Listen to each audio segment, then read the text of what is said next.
Assalamualaikum warahmatullahi wabarakatuh. Selamat siang, Ibu Syafdewiani dan teman-teman RKI. Izin memperkenalkan diri, nama saya Anissa Amalia sebagai moderator kelompok 5.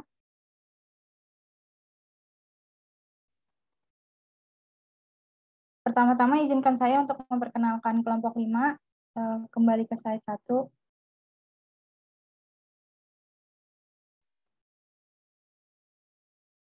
Yang pertama ada Evan Skizito, yang kedua ada Faiza Samaweka, yang ketiga ada Risti Diana, yang keempat ada Syafira Ayunda, dan yang terakhir ada Nurhalisa Nabila.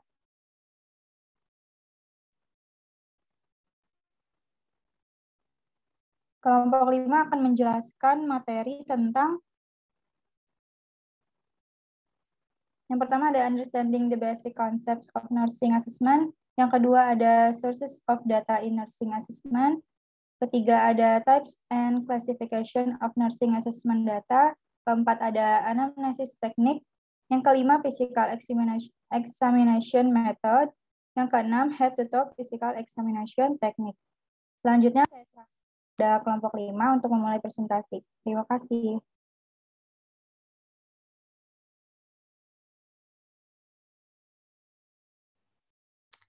Baik, yang pertama yaitu understanding the basic concept of nursing assessment. Yang pertama, bisa minta tolong. Oke. Yang pertama yaitu menurut Layer et al. Tahun 1996, dia mengatakan bahwa pengkajian yaitu tahap utama dari proses keperawatan yang merupakan proses yang sistematis dalam pengumpulan data dari berbagai sumber untuk mengevaluasi dan mengidentifikasi status pasien. Lalu menurut Manurung pada tahun 2011, pengkajian yaitu pendekatan yang bersifat sistematis untuk pengumpulan data dan menganalisanya. Dan yang terakhir yaitu menurut Effendi tahun 1995. Pengkajian yaitu pemikiran dasar dari proses keperawatan yang memiliki tujuan untuk mengumpulkan informasi atau data-data terkait pasien agar dapat diidentifikasi dan mengenali masalah-masalah dan kebutuhan pada pasien tersebut. Next slide.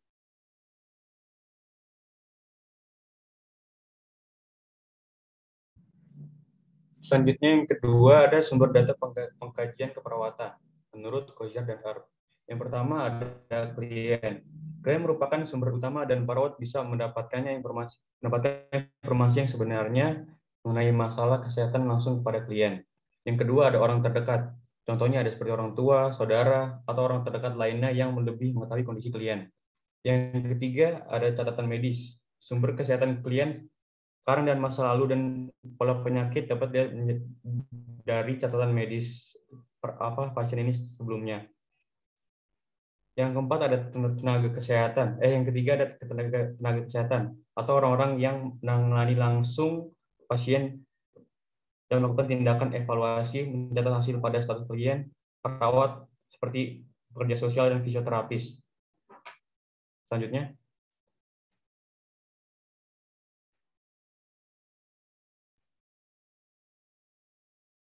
Next slide. Selanjutnya ada laporan dan catatan lain. Laporan dan catatan lain sebagai contoh laporan sebuah lembaga sosial yang pada kondisi kehidupan klien sebelumnya, atau laporan lembaga perawatan kesehatan rumah pada coping klien di rumah yang dapat membantu perawat. Yang terakhir adalah literatur keperawatan. Literatur keperawatan yang berkaitan seperti jurnal profesional dan teks referensi dapat menjadi sumber informasi tambahan untuk database. Jenis dan klasifikasi data pengkajian keperawatan. A. Data subjektif. Data subjektif adalah deskripsi verbal klien mengenai masalah kesehatannya. Pendapatan lain, data subjektif adalah data yang didapatkan dari klien sebagai suatu pendapat terhadap situasi dan kejadian. Informasi tersebut tidak dapat ditentukan oleh perawat secara independen, tetapi juga melalui interaksi dan komunikasi kepada klien maupun keluarga klien. B. Data objektif. Data objektif adalah hasil observasi atau pengukuran dari status kesehatan klien. Pendapat lain, data objektif adalah data yang dapat diobservasi dan diukur Layer et al. 1997, data-data tersebut diperoleh melalui sense atau sight smell dan ST atau hearing and touch atau taste selama pemeriksaan fisik.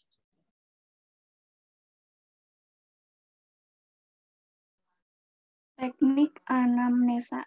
Yang pertama, teknik mencari masalah. Anamnesa mencari masalah, mengidentifikasi masalah potensial klien, dan pengumpulan data selanjutnya difokuskan pada masalah tersebut. Contohnya, perawat menanyakan pada klien tentang perubahan yang dialami dalam pencernaan, seperti nafsu makan, mual, muntah, atau diare. Jika klien mengatakan bahwa sebagian dari gejala ini dialaminya, perawat melanjutkan dengan pertanyaan pemecahan masalah yang difokuskan pada perubahan spesifik pada pencernaan. Yang kedua, teknik pemecahan masalah. Teknik anamnesa pemecahan masalah difokuskan pada pengumpulan data yang lebih mendalam pada masalah spesifik yang diidentifikasi oleh klien atau perawat. Yang ketiga, ada teknik pertanyaan langsung. Anamnesa pertanyaan langsung adalah format struktur yang membutuhkan jawaban satu atau dua kata dan seringkali digunakan untuk mengklarifikasi informasi sebelumnya atau memberikan informasi tambahan. Yang keempat, teknik pertanyaan terbuka. Anamnesa pertanyaan terbuka ditujukan untuk mendapatkan respons lebih dari satu kata atau dua kata. Teknik ini mengarah pada diskusi di mana klien secara aktif menguraikan status kesehatan mereka. Next.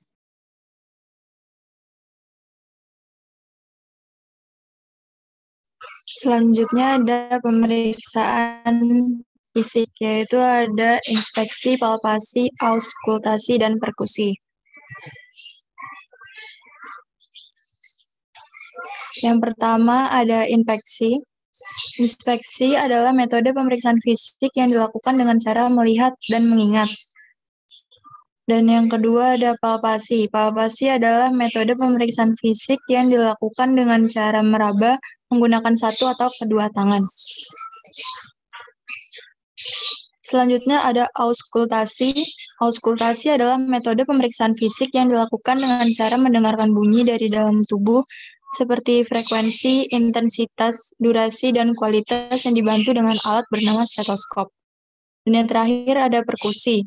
Perkusi adalah metode pemeriksaan fisik yang dilakukan dengan cara mengetuk bagian tubuh menggunakan jari, tangan, alat kecil untuk mengevaluasi ukuran, konsistensi, batas, atau adanya cairan dalam organ tubuh.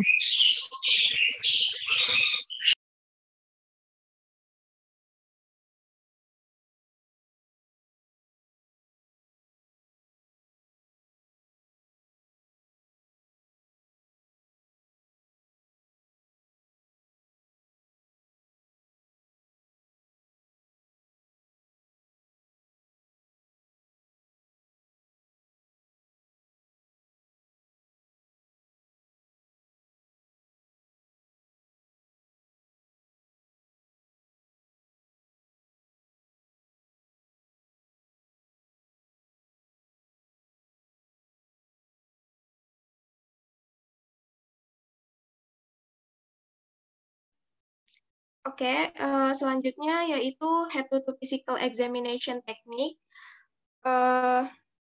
Yang pertama itu ada pemeriksaan kepala dan leher. Pada pemeriksaan ini, pasien akan diminta untuk membuka mulut secara lebar-lebar karena perawat atau dokter ingin memeriksa kondisi amandel dan tenggorokan. Lalu yang kedua yaitu ada pemeriksaan bagian dada. Pada prosedur ini, pasien akan diperiksa secara inspeksi pada bagian dada. Apabila ada kelainan pada dinding dada serta adanya tarik napas yang normal atau abnormal. Lalu yang ketiga yaitu pemeriksaan perut. Pada pemeriksaan ini, perawat akan menepuk-nepuk pada bagian perut untuk mengecek apakah ada cairan pada hati atau lambung dan menekan-nekan perut apakah terasa nyeri atau tidak. Lalu yang keempat yaitu ada pemeriksaan neurologis. Dalam pemeriksaan ini perawat mengecek kekuatan otot, refleks, dan kondisi kejiwaan. Lalu yang kelima ada pemeriksaan dermatologis. Dalam pemeriksaan ini, perawat akan memeriksa kondisi kulit dan kuku, apakah ada kelainan atau tidak. Dan yang terakhir yaitu pemeriksaan ekstremitas. Nah, prosedur pada pemeriksaan ini yaitu dilakukan untuk mengecek apakah ada atau tidaknya perubahan kemampuan fisik ataupun sensorik pada tubuh pasien.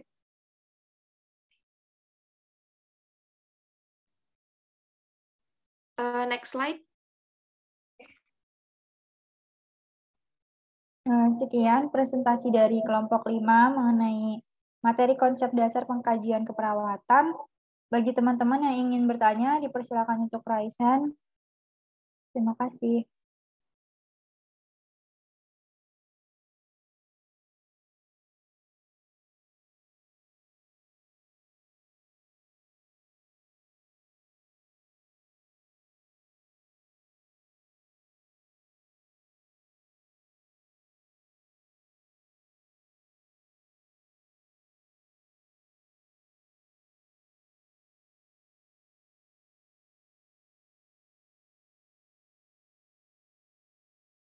Ya, terutama yang kelompok 6 sama membahas tentang ini ya, nursing assessment.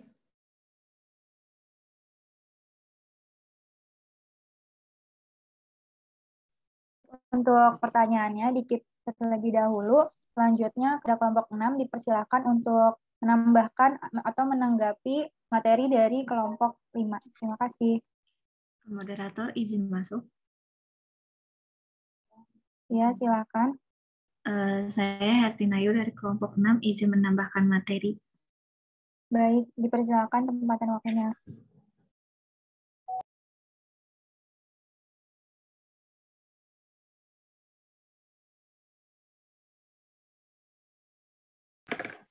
Baik, terima kasih.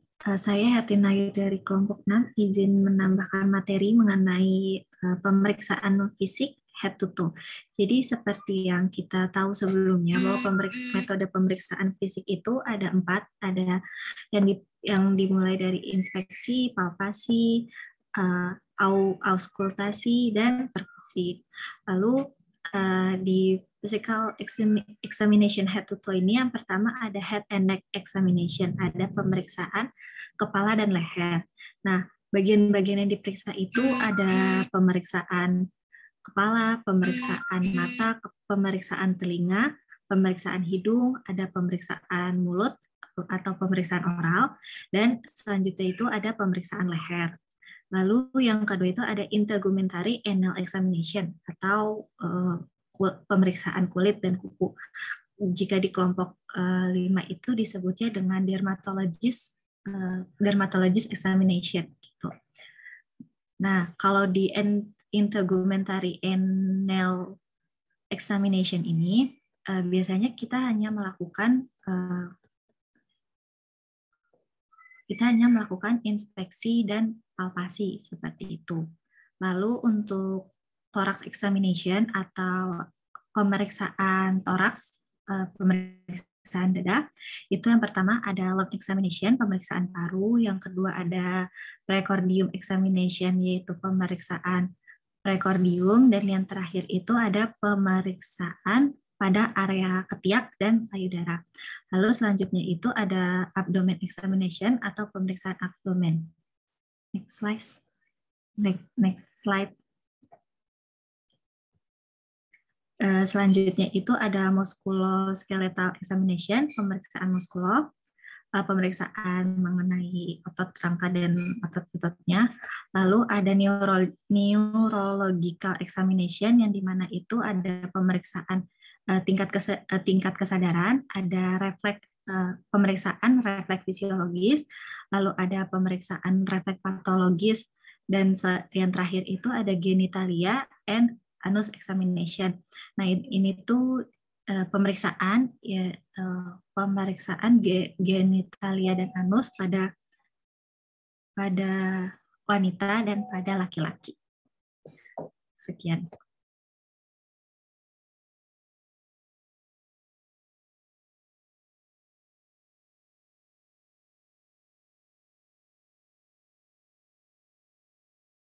Baik, terima kasih.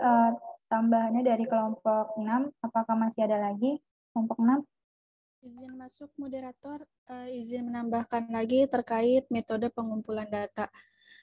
Bisa tolong di-share screen, teman-teman kelompok 6.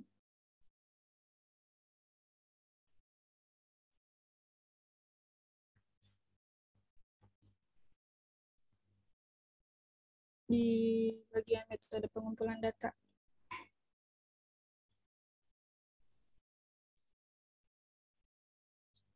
Di slide berapa ya? Berapa? Dari mulai metode yang dari mulai kelima.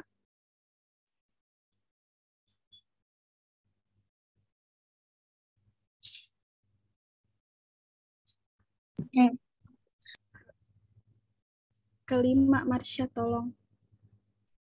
Itu masih ke 1.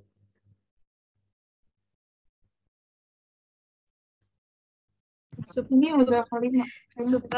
Subbab kelima, sorry. Ya, oke.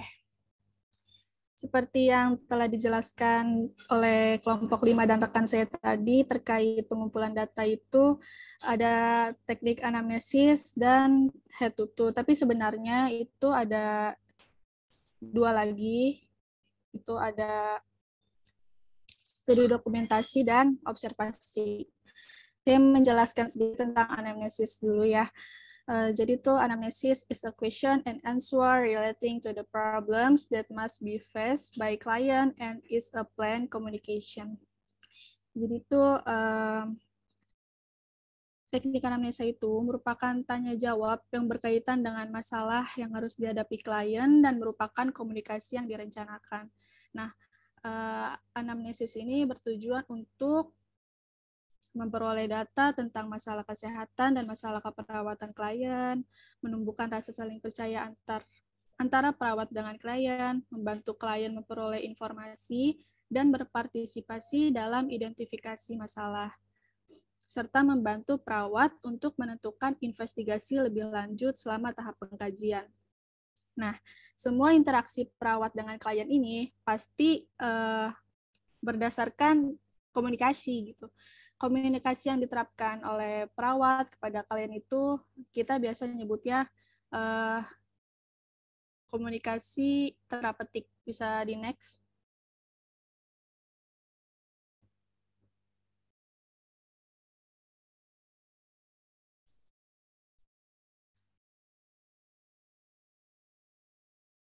Kelebihan. Oke.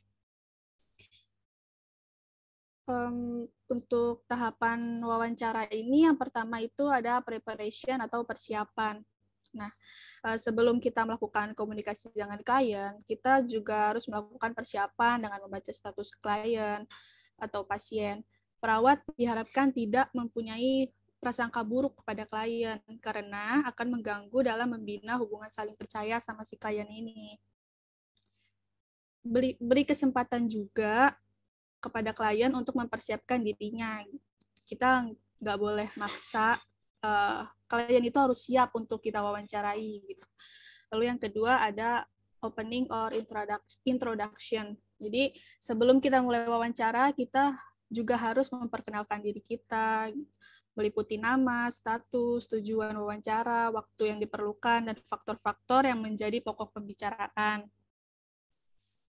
Perawat juga harus memberikan informasi terkait data yang terkumpul dan akan disimpan di mana data itu, bagaimana menyimpannya, dan siapa saja yang boleh mengetahuinya. Next. Yang ketiga itu ada work stage atau tahap kerja. Nah, selama tahap kerja ini, perawat harus berfokus ke arah pembicaraan yang berkaitan dengan masalah klien gitu, yang akan dihadapi.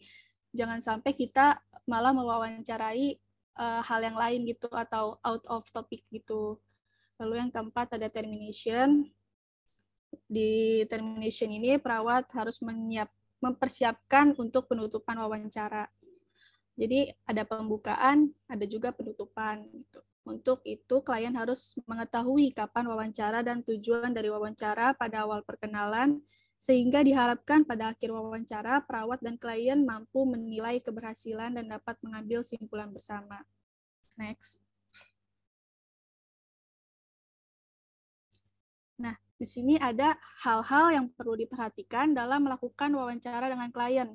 Yang pertama itu, the focus of the interview is the client. Jadi fokus pembicaraan adalah klien.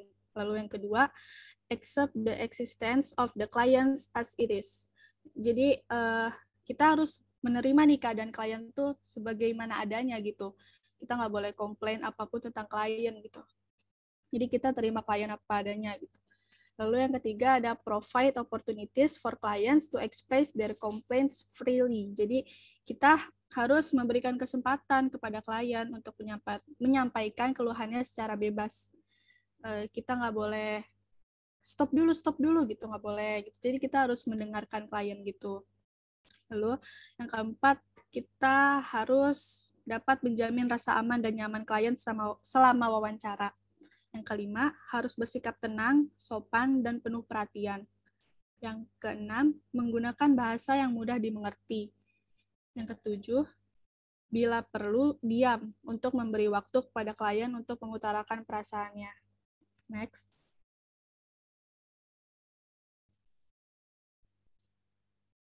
Yang ke-8, itu kita beri sentuhan terapeutik bila perlu, tergantung situasi dan kondisinya. Lalu 9 itu tidak bersifat menggurui. Jadi kita tuh nggak boleh sifatnya itu menggurui pasien ketika pasien sedang menceritakan keluhannya kepada kita. Lalu selanjutnya memperhatikan pesan yang disampaikan. Jadi kita harus menyimak. Yang ke-11 itu posisi duduk yang sesuai, berhadapan, jarak yang tepat, dan cara duduk.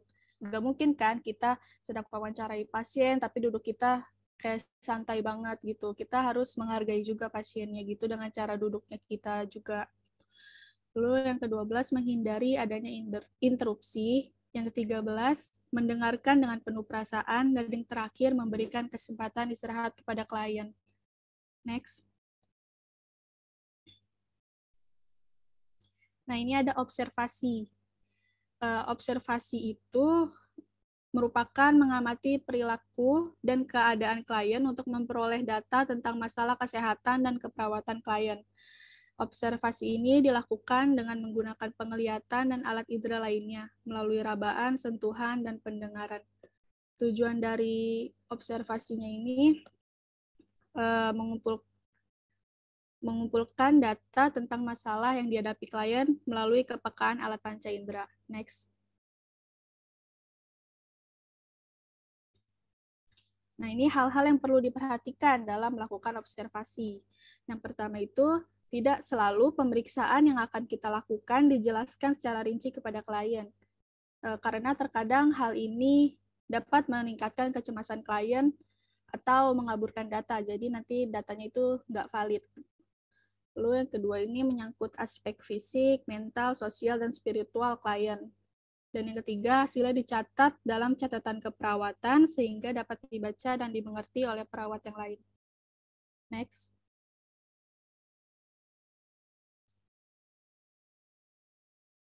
Nah, ini tadi physical examination-nya udah dibahas sama teman saya. Bisa di next saja langsung ke studi dokumentasi. Nah, ini yang terakhir ini documentation study merupakan kegiatan mengumpulkan data dari dokumen, catatan, atau laporan kesehatan klien. Gitu. Jadi dari data yang kita peroleh atau dari data yang sebelumnya, gitu kita dapat menganalisa gitu. Ini untuk kedepannya bagaimana. Mungkin itu saja yang bisa saya tambahkan. Kurang lebih mohon maaf. Terima kasih.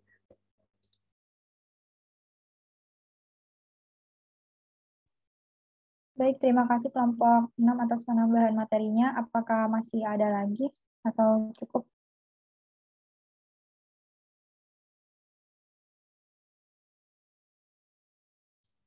Mungkin dari kelompok 6 sudah cukup, Mod. Terima kasih. Baik, apabila sudah cukup untuk teman-teman kelas RKI, dipersilakan apabila ada pertanyaan, raise hand terlebih dahulu.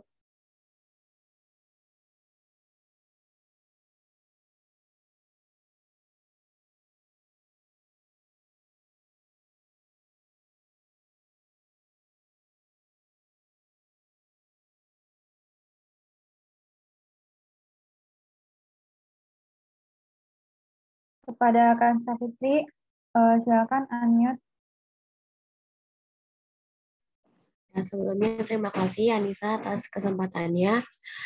Izin memperkenalkan diri, saya Kansa Fitri Mutia, izin bertanya. Kan nggak semua pasien itu bisa nerima segala pemeriksaan yang bakal kita lakuin ya. Ada beberapa pasien yang mungkin kayak merasa sensitif ketika kita akan melakukan pemeriksaan. Lalu bagaimana ketika kita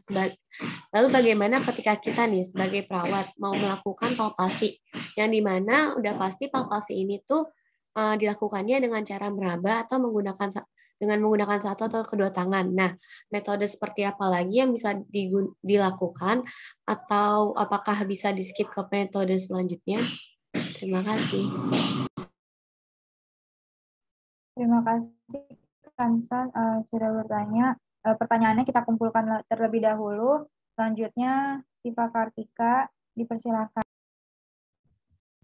Baik, terima kasih. Sebelumnya perkenalkan, nama saya Siva Kartika Agustina. Saya izin bertanya, dalam tahapan pengkajian ini kan ada pengumpulan data ya. Nah, pengumpulan data itu ada data objektif, subjektif, dan dua data itu. Nah, lalu bagaimana jika kita menghadapi atau menangani pasien yang menyandang disabilitas seperti tidak bisa mendengar dan tidak bisa berbicara. Nah, untuk data subjektif ini kan harus dua arah ya, karena ini seperti menanyakan tentang nyeri, ada keluhan nyeri, atau ada pusing, takut, atau cemas seperti itu. Nah, bagaimana kita sebagai perawat menangani pasien tersebut? Nah, apa kita harus mempelajari bahasa isyarat atau melihat dari mimik pasien tersebut? Seperti itu. Terima kasih. Baik, terima kasih Siva Kartika atas pertanyaannya. Setelah ini dialihkan kepada kelompok 5 dan 6 yang ingin menjawab pertanyaan.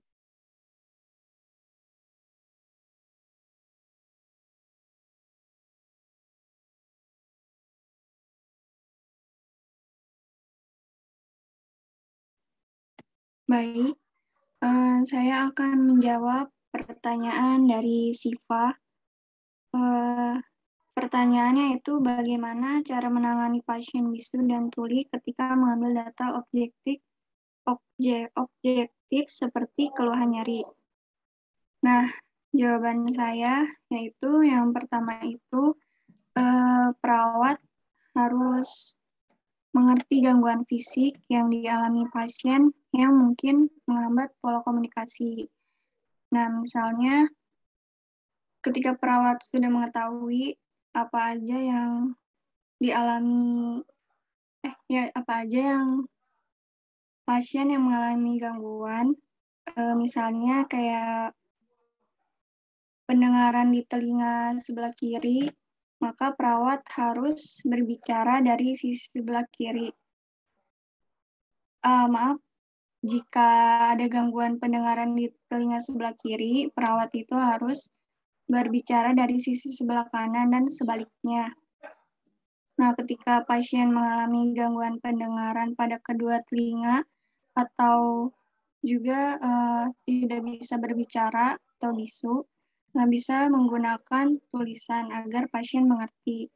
Dan bisa juga kalau kita menguasai bahasa isyarat, kita bisa menggunakan bahasa isyarat. Sekian dari jawaban saya.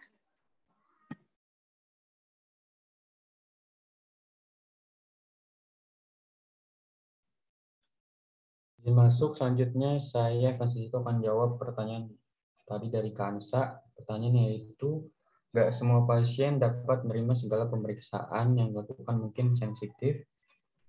atau gimana kalau perawat ingin melakukan palpasi lalu pasiennya tidak merasa nyaman. Dan apakah metode yang bisa di-skip? Jadi menurut kami jawabannya adalah yang pertama, lakukan komunikasi terhadap pasien untuk meyakinkan pasien atas tindakan-tindakan yang akan dilakukan perawat. Selain itu juga untuk meminta persetujuan kepada pasien untuk melakukan tindakan, dan yang kedua disesuaikan dengan gender pasien. Apabila pasien perempuan, maka perawat yang bertindak harus perempuan dan sebaliknya. Karena metode pemeriksaan fisik itu saling berkaitan sehingga tidak bisa digantikan dengan tindakan lain agar data yang didapatkan valid dan dapat dipertanggungjawabkan. Sekian.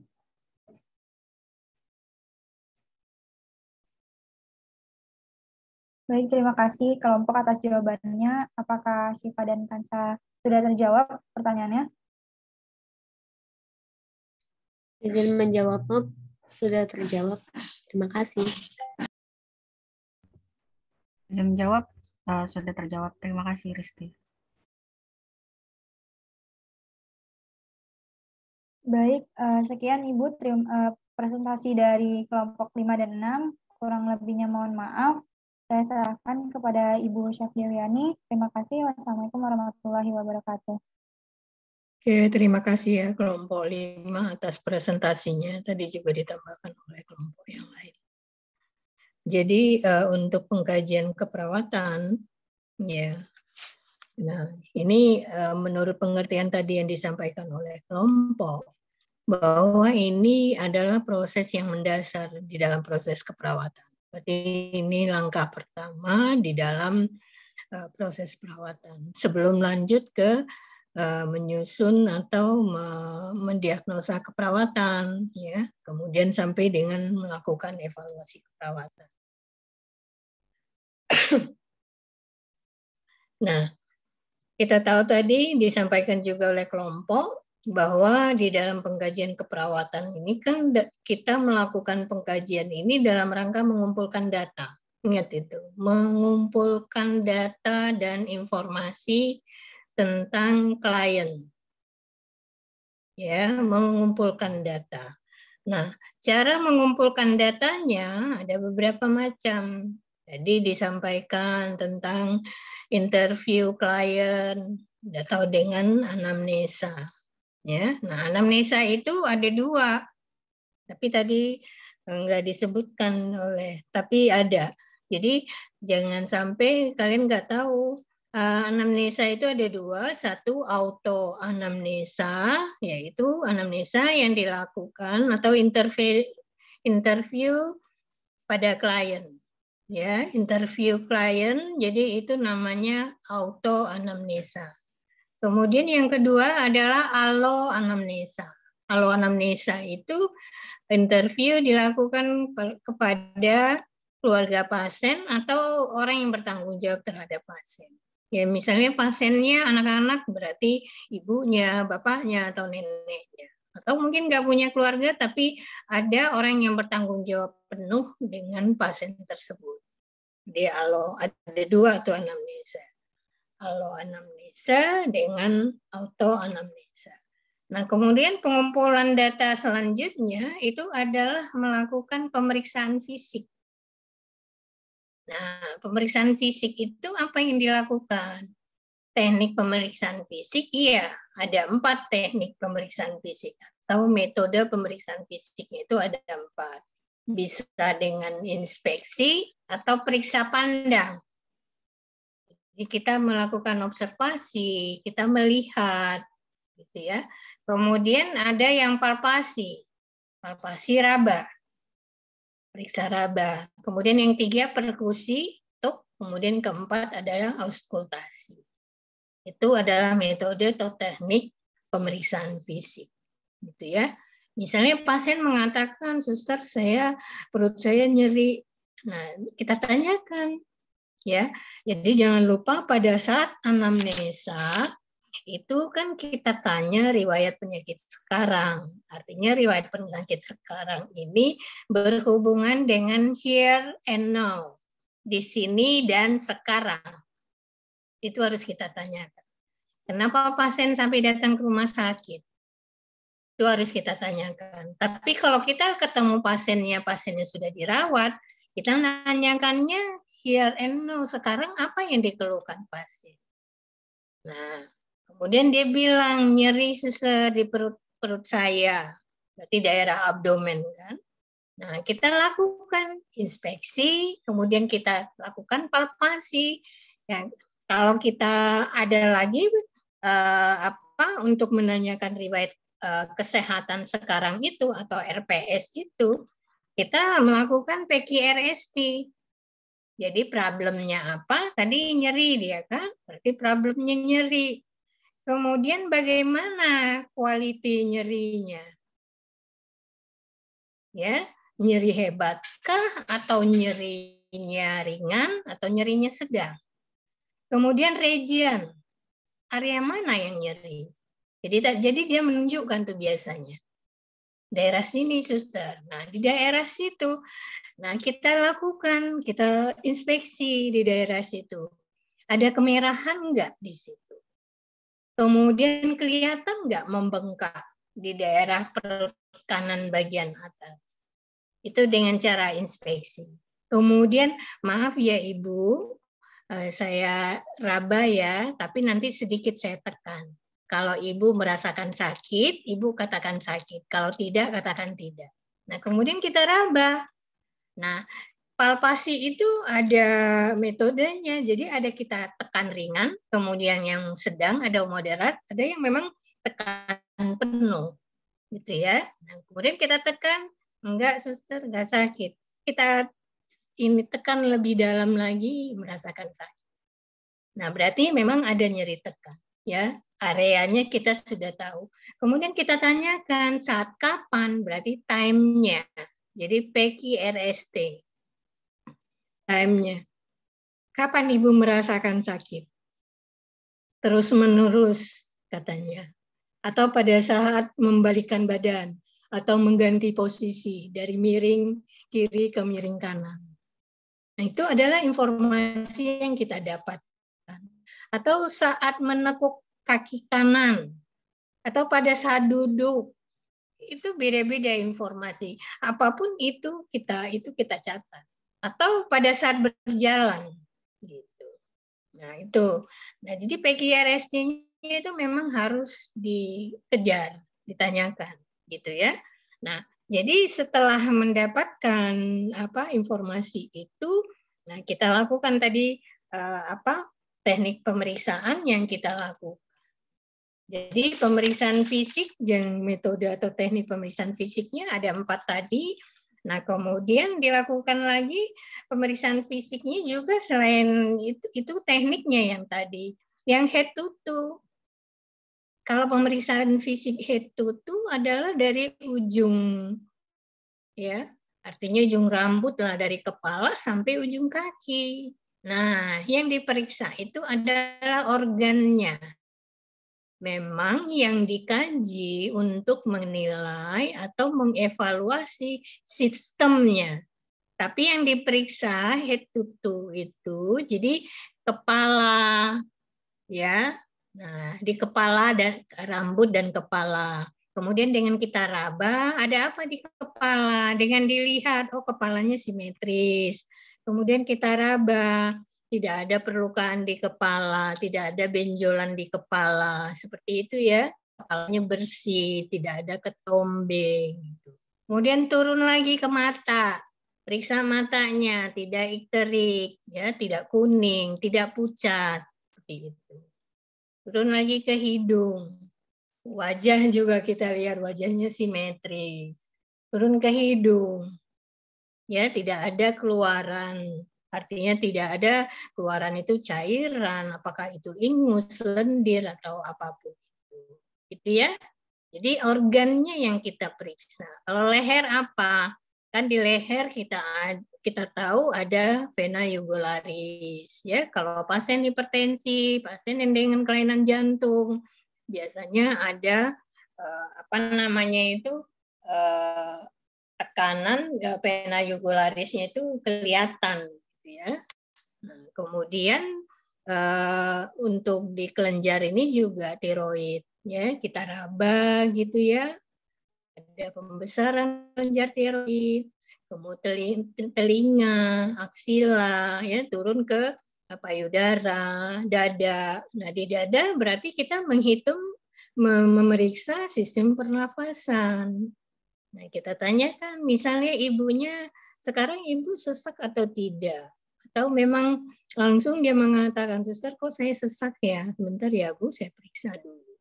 Nah hitung frekuensi pernafasannya. Kemudian lakukan pemeriksaan fisik. Kalau untuk pemeriksaan pernafasan di daerah toraks, itu bisa kita lakukan dengan perkusi maupun auskultasi. Ya. Nah, terus langsung turun ke abdomen. Di abdomen kita meriksa apa? Berarti di abdomen itu ada sistem pencernaan di situ, mulai dari lambung, hati, kemudian usus halus, ya usus besar, gitu. Ya, berarti apa yang terkait dengan pencernaan? Berarti terkait dengan eliminasi, ya BAB. Kemudian turun lagi ke ekstremitas. Ekstremitas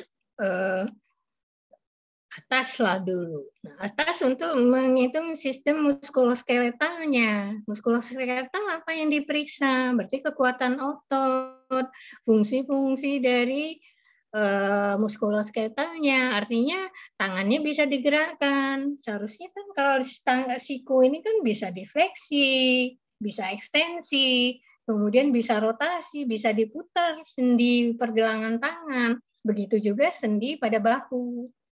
Apakah ada kelainan atau tidak di situ? Atau nyeri pada saat digerakkan? Itu untuk menilai fungsi dari ekstremitas atasnya. Berarti kiri dan kanan. Tangan kiri dan tangan kanan. Refleksnya juga begitu diperiksa. Nah, lanjut ke ekstremitas bawah. Gitu juga. Ekstremitas bawah kita juga menginikan untuk refleksnya, misalnya refleks Babinski, misalnya kan, misalnya dengan mengetok tempurung kepalanya, ya, dengan serta merta tuh kakinya bereaksi seperti itu. Itu juga sama, ya, bisa nggak digerakkan ya sendi lututnya, ya, fleksi dan ekstensi, ya, gitu juga dengan sendi di telapak kaki itu. Dorsofleksi, ya, kemudian ekstensi. Itu fungsi-fungsi dari sendi, kemudian pergerakan, kemudian refleks. Itu untuk menilai ekstremitas. Jadi organnya yang kita periksa terkait dengan fungsi pada sistem, gitu ya. Jadi kalau untuk pemeriksaan head to toe, kita periksanya seperti itu. Abdomen apa yang periksa, kemudian terakhir adalah daerah genitalia.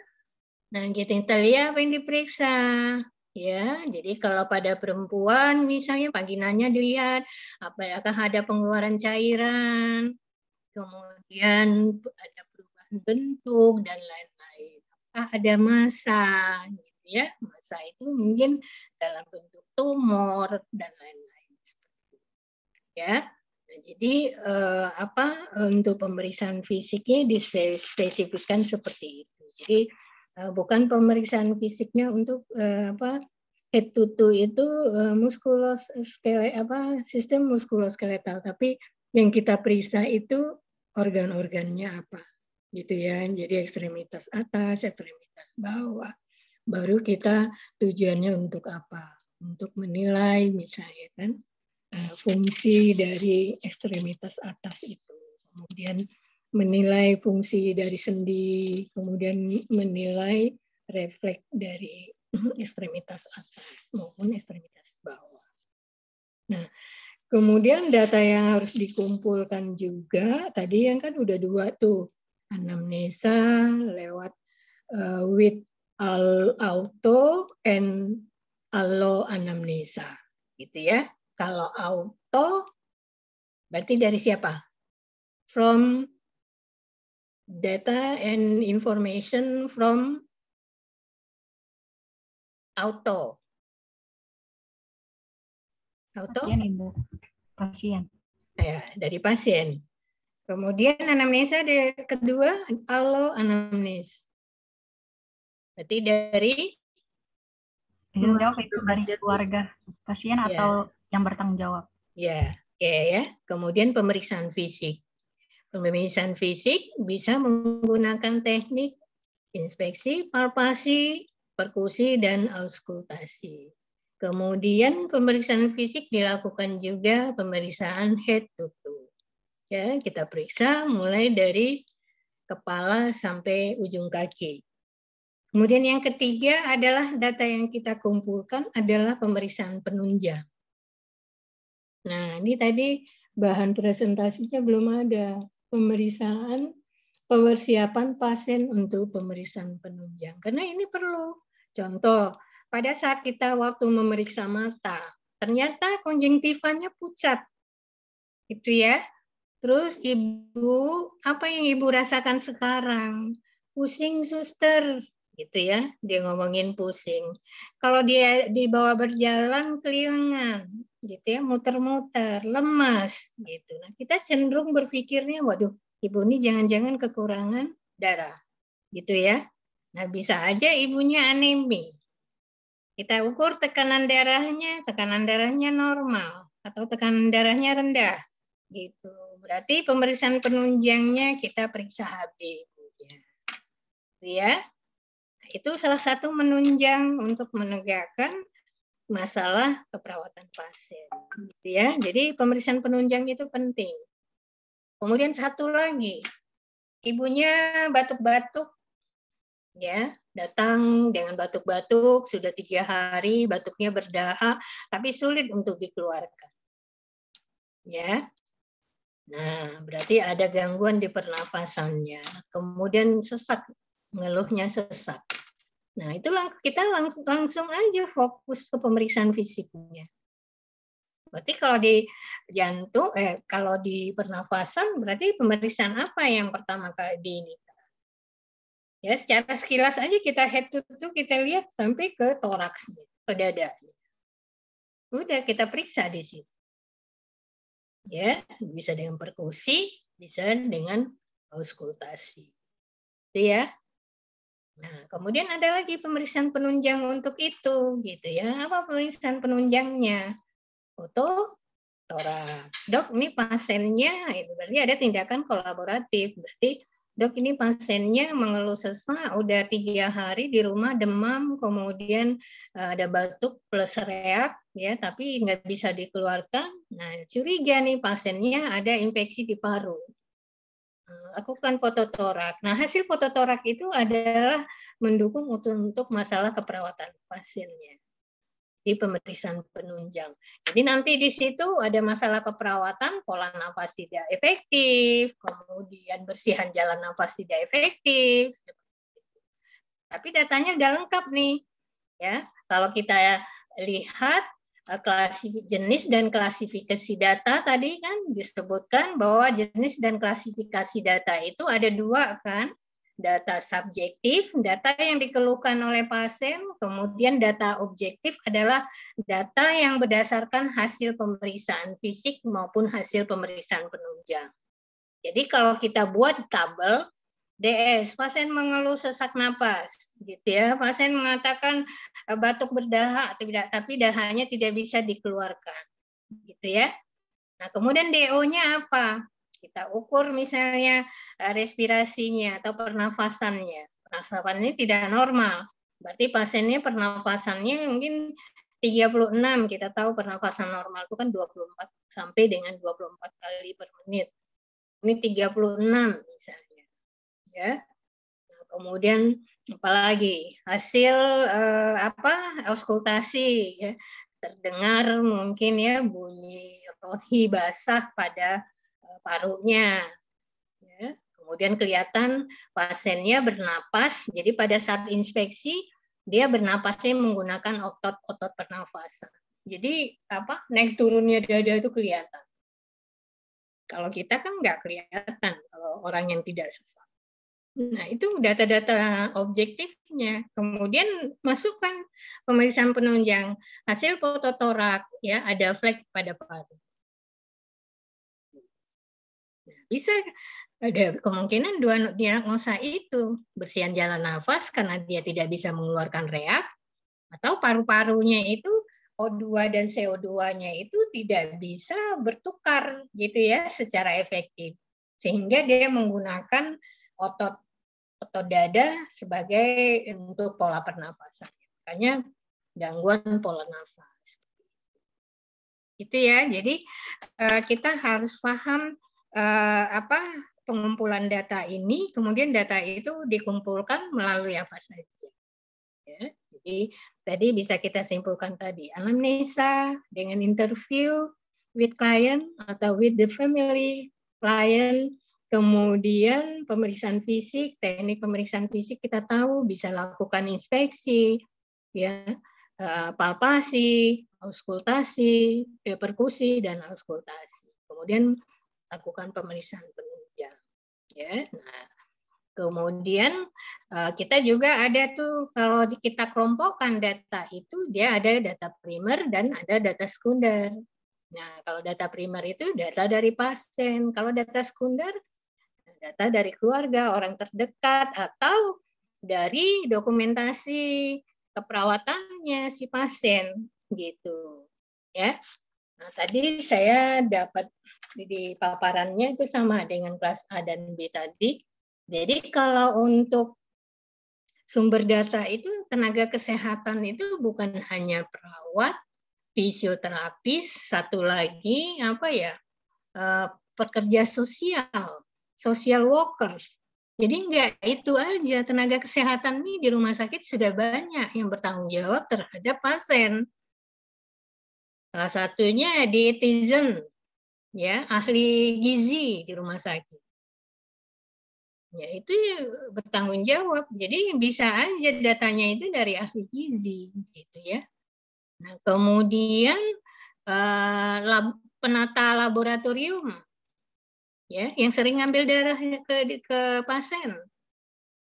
Ya itu namanya peranata laboratorium. Ya, jadi tenaga kesehatan. Ngomongnya tenaga kesehatan bisa aja meliputi perawat, fisioterapis, ahli gizi, ya, perantara laboratorium dan lain-lain. Dan lain-lain itu banyak ya, dokter dan segala macam. Jadi sumber datanya itu banyak, ya, tenaga kesehatan yang ada di rumah sakit. Nah, oke. Jadi yang paling penting pada saat interview with client, kita punya 4 pokok pikiran nih. Jadi ini merupakan the fundamental 4. Artinya 4 prinsip ini atau 4 pokok pikiran ini harus kita lakukan dalam melakukan pengkajian pada klien.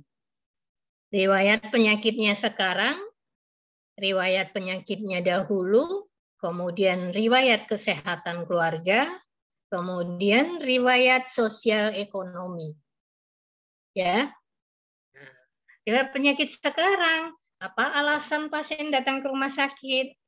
Dan kadang pasien ke rumah sakit datang dengan kecelakaan atau tabrakan bla bla bla bla.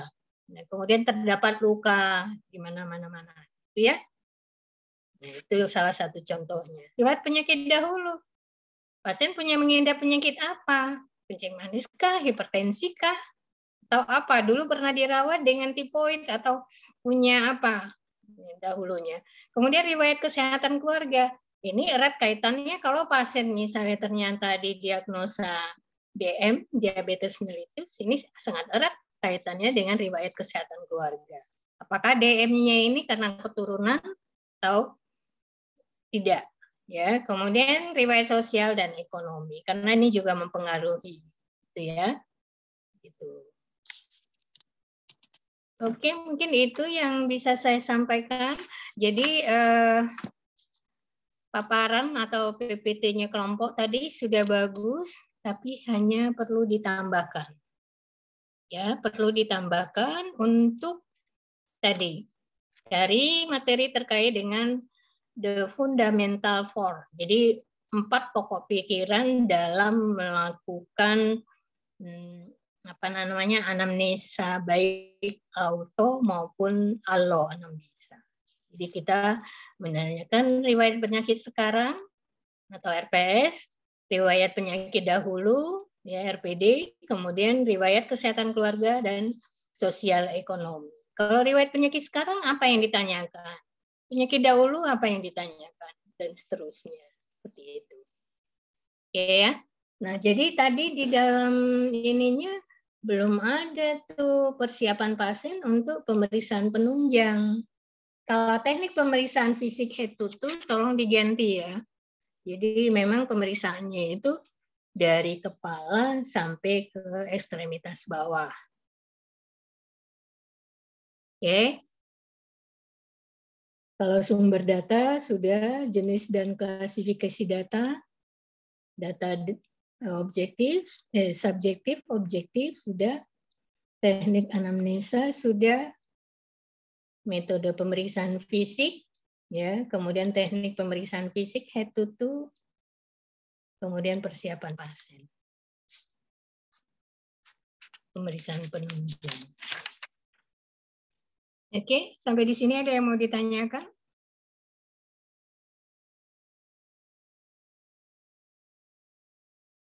Any question? Kalian harus ini ya, harus dipahami betul tentang pengkajian ini. Karena pengkajian inilah awal untuk menentukan diagnosa keperawatan. Sempat diagnosa keperawatannya salah, kesananya salah semua. Ya, jadi betul-betul kalian pahami tentang pengkajian ini. Jadi tadi misalnya ada teknik-teknik komunikasi, itu betul sekali. Jadi misalnya apakah pasien itu percaya terhadap hasil pemeriksaan fisik yang kita lakukan? Contohnya aja misalnya kita pemeriksaan tanda-tanda vital gitu ya. Kita menyampaikan hasil tekanan darahnya. Kadang kan pasien nggak terima, nggak mungkin suster, saya biasanya kok tekanan darah saya normal, gitu ya, kok sekarang bisa tinggi. Itu tadi, ya, diawali dengan komunikasi. Jadi kita punya yang namanya komunikasi terapeutik. Komunikasi terapeutik itu membina hubungan yang terapeutik. Artinya apa? Membina hubungan saling percaya perawat dan klien, gitu ya.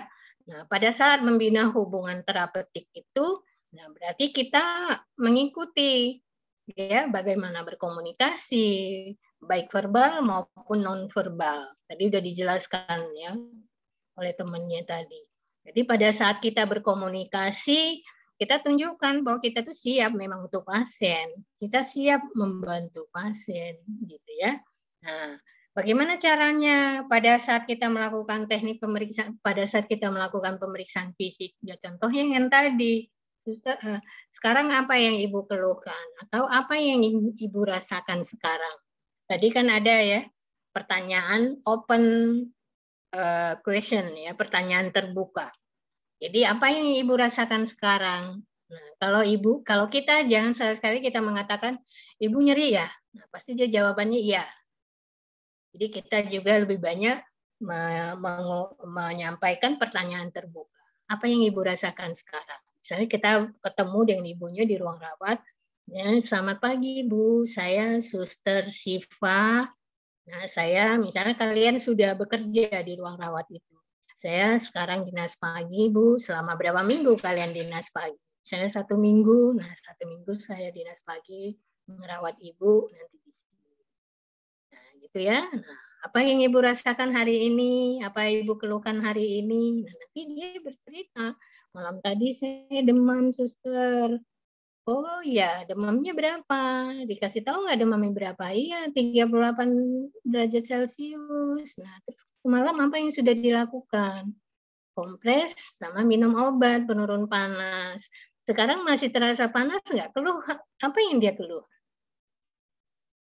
Masih, katanya saya sekarang masih kerasa demam. Oke, baik ya Bu, saya periksa dulu. Nah, kita tentunya kan mengambil termometer untuk memeriksa suhu. Kita periksa, kemudian kita raba panas nggak badannya. Kemudian kita sambil ngobrol yang lain, selain itu apalagi yang Ibu rasakan. Sambil menceritakan yang lain, sambil menunggu hasil pengukuran suhu tadi. Nah, setelah ini kita lihat, oh iya Bu, ya ternyata Ibu masih demam. Temperaturnya sekian, 38 gitu. udah kita lakukan langsung. Berarti ada langsung kita di kepala kita ini udah muncul nih diagnosa keperawatan. Ya. Nah, berarti data objektif ibunya itu apa? Data objektifnya apa? Kita udah lakukan pemeriksaan tuh tadi. Yang pertama pemeriksaan kita apa?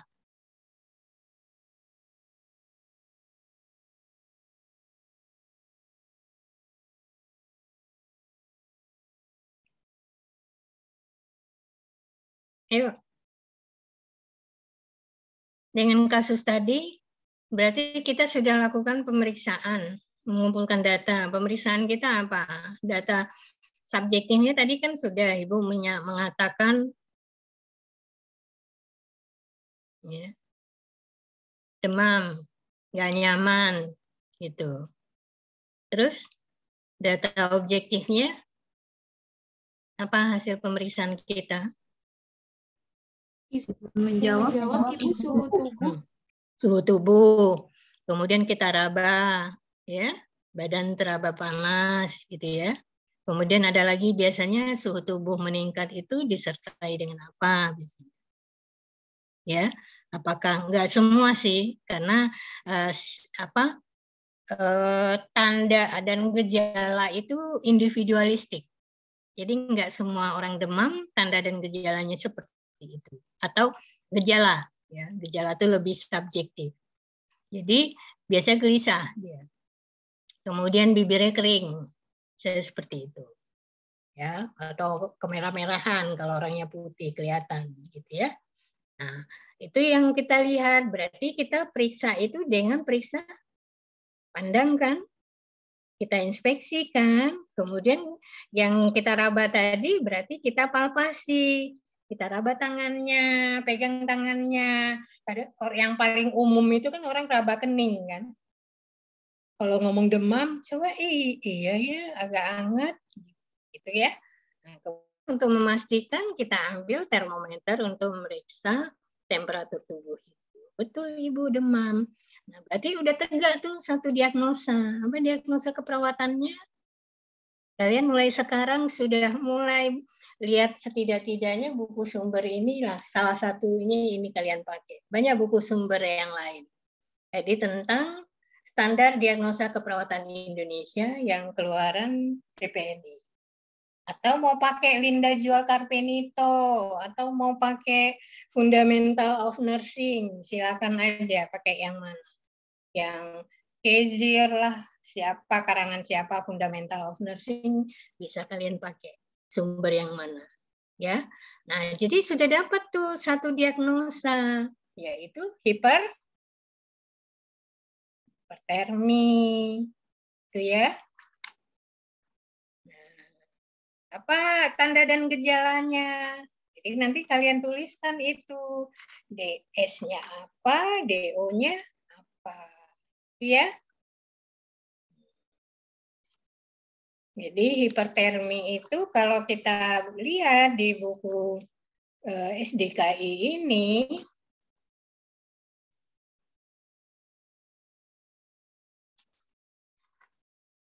nanti di situ bisa kalian lihat, ya. Jadi hipertermi itu adalah suhu tubuh meningkat di atas rentang normal, ya, rentang normal suhu tubuh. Biasanya kalian nanti lihat penyebabnya karena apa, gitu ya. Kalau untuk mencari penyebabnya, jadi gali lagi dari ibu itu. Ibu minumnya bagaimana, Bu? Gitu ya. Siapa tahu ibu minumnya kurang, karena orang dehidrasi itu bisa menyebabkan hipertermi. Atau mungkin kalau terpapar lingkungan panas enggak kali ya, karena ibunya kan dengan, atau mungkin karena memang proses penyakit. Misalnya dia lagi sakit tipoid, gitu ya. Nah, terus dicek lagi makannya gimana Bu, itu ada mual muntah enggak, dan seterusnya terkait dengan sistem pencernaan. Biasanya kalau demam lebih dari 3 hari, curiga DBD, demam berdarah, tipoid, atau penyakit-penyakit infeksi lain. Gitu ya. Jadi hiperterminya bisa penyebabnya berhubungan dengan proses penyakit, ya misalnya infeksi bakteri tadi, ya, misalnya Salmonella typhi karena tipoid, ya, dan sebagainya. Itu ya. Nah, itu udah mengarah tuh ke tindakan. Kalau terkait dengan infeksi, nah, nanti kita belajar deh untuk di perencanaan, ya. Perencanaan itu nanti ada tipe intervensinya itu observasi, kemudian ada terapeutik, ada edukasi, kemudian satu adalah kolaborasi. Itu kita belajar lanjut pada saat di perencanaan. Ya, gitu ya kira-kira. Jadi kalian sudah mulai lihat-lihat nih diagnosa keperawatan. Gitu ya. Jadi pada saat kita ketemu dengan pasien baru menyatakan problemnya, kita udah tetap nih di kepala kita. Oh, jangan-jangan pasiennya ini. Nah, kita kumpulkan nih data yang lebih lengkap. Apakah pada sistem pencernaannya yang masalah atau pada sistem pernafasannya kah? Gitu. Nah, lakukan pemeriksaan fisik tadi. Wawancara juga dilengkapi gitu ya. Gitu. Nah, tapi beda ya pada saat pengkajian, pada saat kondisi gawat darurat.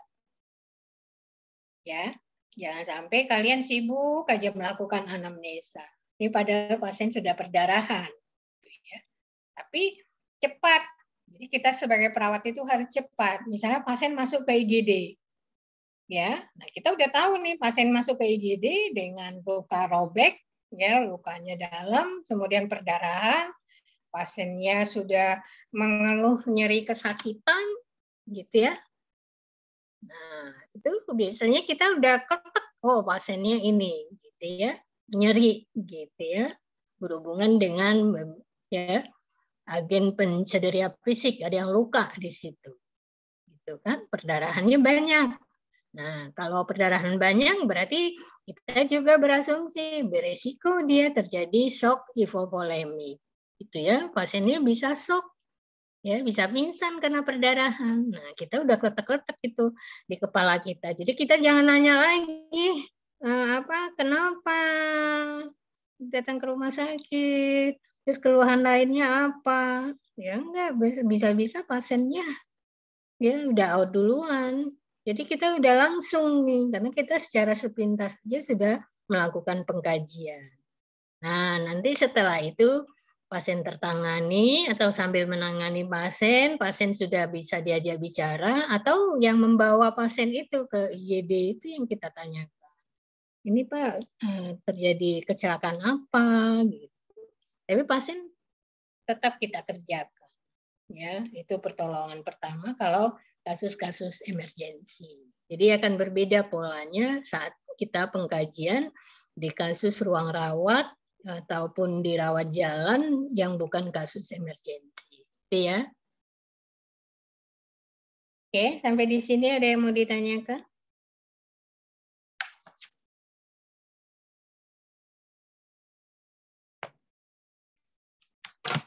Kalau tidak ada pertanyaan, ya jadi tolong kelompok 5,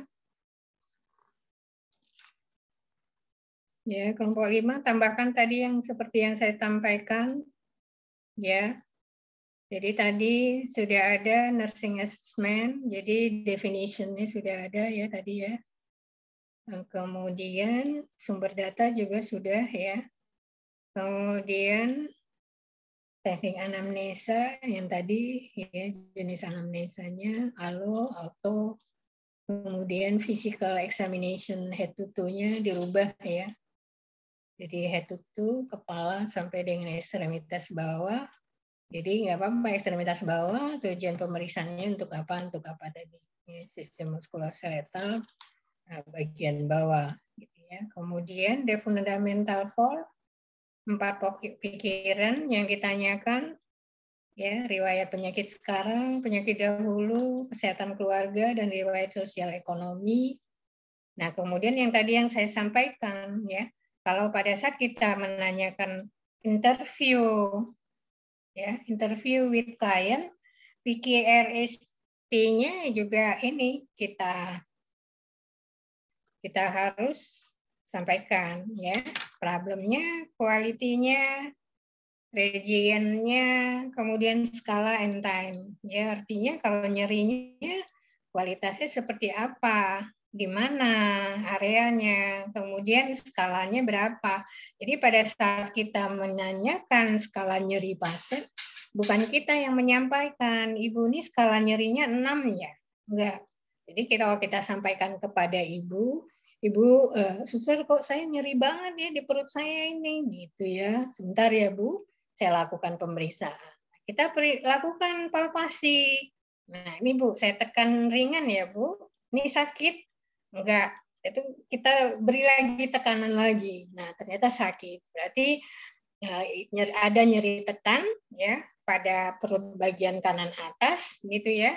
Nah kemudian skala nyerinya seperti apa Bu? Kalau nyerinya misalnya saya punya skala nyeri 0 sampai 10, nah nyeri Ibu di mana? Dia bilang 6. Ya, 6. Jadi skala nyerinya adalah 6. Time-nya kapan nyeri itu muncul?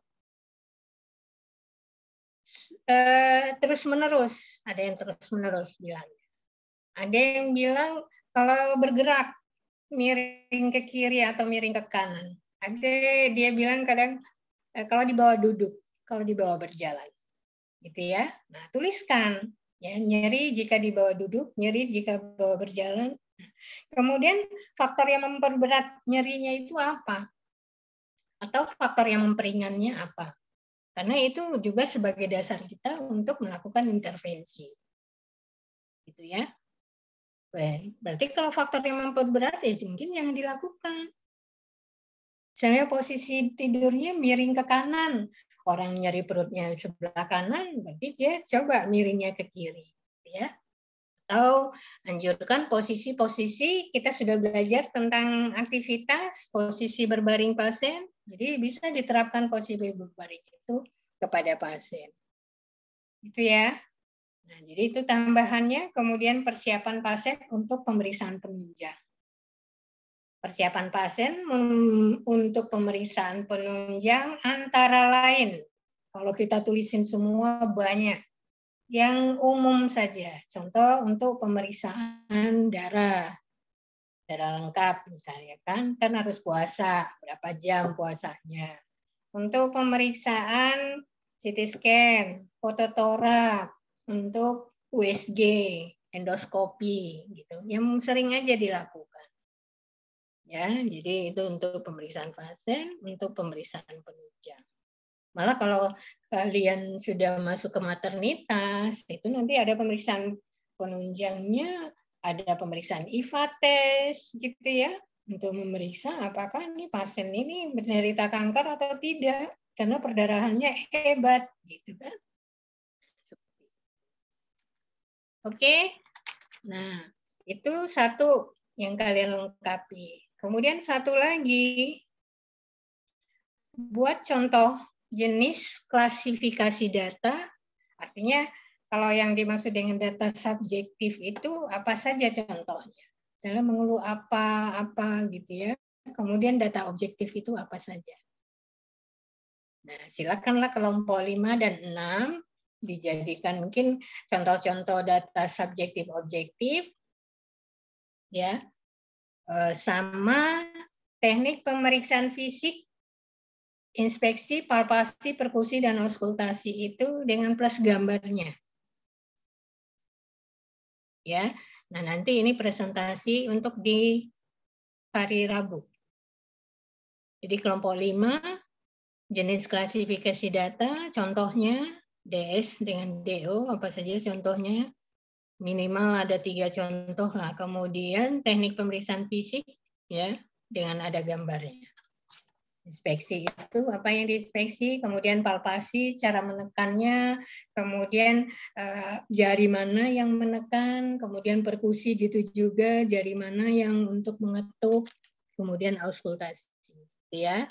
Kemudian kelompok lainnya yang tadi, ya, persiapan pasien untuk pemeriksaan penunjang, kemudian the fundamental for, kemudian pemeriksaan atau physical examination head to toe. Itu diperjelas lagi. Oke ya. Nah, itu untuk presentasi atau bahan diskusi kita minggu depan. Sehingga, minggu depan, hari Rabu.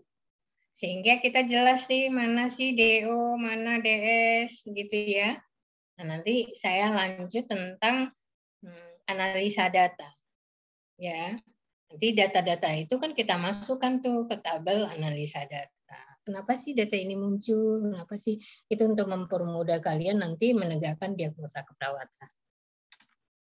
Oke, sampai di sini ada pertanyaan?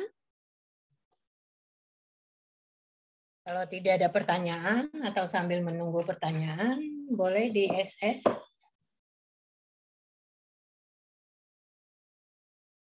Sudah di SS, Ibu. Oh, sudah. Oke, kalau tidak ada pertanyaan lagi, sampai di sini pertemuan kita. Ya, terima kasih atas perhatiannya. Kita sampai ketemu lagi pada hari Rabu, ya, di jam yang sama.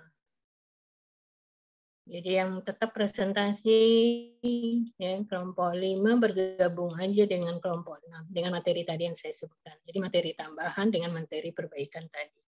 Terima kasih atas perhatiannya. Mohon maaf apabila ada hal yang kurang berkenan. Saya akhiri. Wassalamualaikum warahmatullahi wabarakatuh. Waalaikumsalam. Waalaikumsalam warahmatullahi wabarakatuh. Terima kasih, Bu.